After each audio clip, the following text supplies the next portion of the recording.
Realitná kancelária Zebra Invest má pre vás na predaj výrobný areál vinárstva s pozemkami vhodnými na developerskú činnosť. Celý areál má rozlohu 6342 m2 a nachádza sa v obci Jablonec, ktorá je vzdialená len 15 minút od Trnavy, Pezinka a Senca a len 25 minút od Bratislavy.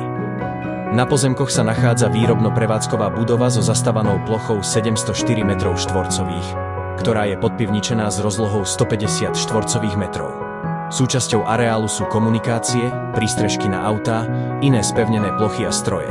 V súčasnosti je areál využívaný pre potreby vinárskej výroby, no výrobno-prevádzková budova je univerzálne použiteľná aj na iné činnosti. Výhodou tejto ponuky je, že pozemky sú vhodné na developerskú činnosť. K dispozícii je rozpracovaný projekt 2 bytových domov so 62 bytmi, ku ktorému už obec Jablonec vydala kladné stanovisko. Obec Jablonec má výbornú strategickú polohu na rozhraní Bratislavského a Trnavského kraja. V obci je základná občianska vybavenosť a je z nej výborná dostupnosť do Bratislavy, Trnavy či Pezinka. Ak vás daná ponuka zaujala, radi vám ju ukážeme osobne. Ozvite sa nám.